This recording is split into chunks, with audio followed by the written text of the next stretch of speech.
ආයුබෝවන් සුබ දවසක්.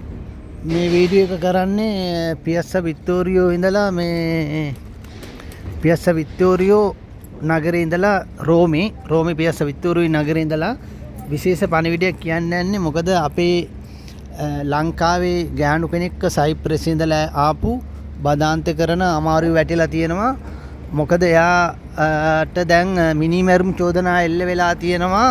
මේ එයා කරපු සිඤ්ඤෝරාව එයාගේ අතින් ඝාතනය වුණා වගේ එකක් තමා මේ යන්නේ දැන් මේ වෙද්දි. මොකද එයා සයිප්‍රස් ඉඳලා ඇවිල්ලා රිපූජි දාලා ඉතාලියේ අවුරුදු 50 ගානක ලංකාවේ ගෑනු කෙනෙක් රෝමේට පොඩ්ඩක් දුරින් රෝමේ ඉඳලා කිලෝමීටර් 200ක් විතර දුරින් රැකියාවක් හොයාගෙන තියෙනවා. බදාන්ත ජොබ් එකක්. බදාන්ත කියන්නේ වයසක අය බලා ගන්න ජොබ් එකක් ඉතාලියේ.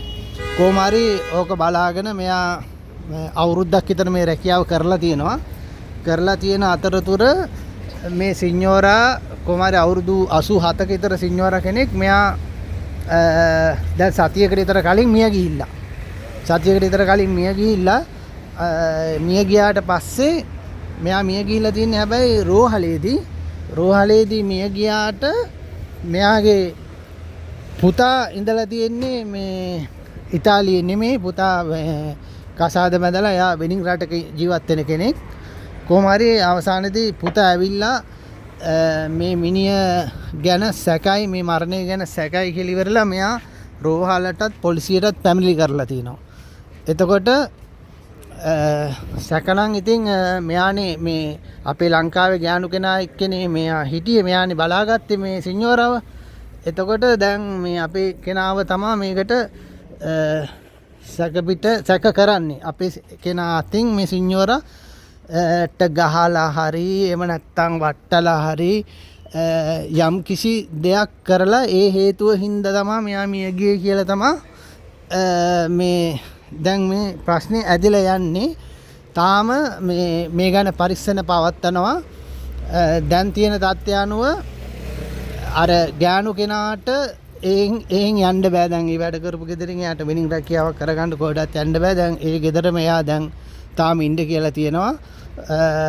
අර සිඤ්ඤෝරාගේ බොඩි එක වලලන්නේ නෑ. ඒ පරීක්ෂණ අවසන් වෙන තුරු ඒ බොඩි එක තාම පරීක්ෂණ මට්ටමේ තියාගෙන තියෙනවා. මොකද මෙයා මැරුණේ කොහොමද කියලා සැකසහිත මරණයක් ඉඳ මැරුණේ කොහොමද කියලා තාම හොයාගෙන නෑ.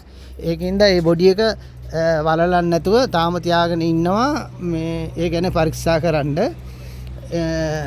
ඉතින් බදාන්තේ ජොබ් කරනවා නම් බොහොම පරීක්ෂණයෙන් කරන්න ඕන. ඕකයි බදාන්තේ ජොබ් වල තත්ත්වය. ඉතින් මේ ගෑනු කෙනත් හැබැයි මේ එහෙම මේ බය කෙනෙක් නෙමෙයි. මෙයාත් නිකන් කියන්නේ මම බය නැහැ කිසි දෙයකට, මම කිසි දෙයක් කරුවේ නැහැ. මම මේ සිඤ්ඤෝරා හොඳට බලාගත්තා. පුතා මේ එන්නෙත් නැහැ. ආවත් ඇවිල්ලා අම්මට කුණු හරපෙක් බැනලා යන්නේ. ඒ වගේ කතා තමයි මේ ගෑනු කෙනත් කියන්නේ. කොහොම හරි ඉතින් මොකක් හරි කතාවක් මෙතන වෙලා තියෙනවා. සිදුවීමක් මොකක් හෝ වෙලා තියෙනවා. නැත්තම් පුතාලා වුණත් එහෙම මරණේ සැකයි කියලා කියන්නේ නැහනේ. ගෑනු කෙනා හොඳටම මෙයාව බලාගත්තා කියලා තමයි කියන්නේ. හොඳට පිරිසිදුව අන්දෝලා මේ නාවලා එහෙම බලාගත්තා කියලා කියන්නේ. අර මෙයා මේ සාමාන්‍ය අවිදගෙන යන කෙනෙකුත් නෙමෙයි. අඳට දාන්නේ ඔක්කොම කරන්නේ අර ගාංචකින් උස්සලා දාන්නේ. ඒ වගේ කෙනෙක්. ඉතින් දන්නේ මොකද්ද කියලා හරියටම විස්තරේ. නමුත් ඕක තමයි ඇත්ත සිද්ධිය. තාම ඉතින් බොඩි එක රෝහලේ ගෑනු කෙනා වැඩ කරන තැනම සැකයි කියලා කියන අවසානයේදී මේකෙන් මොනවා වෙයිද දන්නේ නැහැ. මේ අවසානයේට තමයි බලන්න වෙන්නේ. තව සතියකින් දෙකකින් මේක මොකද්ද ප්‍රශ්නේ කියලා ඉවරලා. එහෙනම් සීල දෙනාටම ජය වේවා.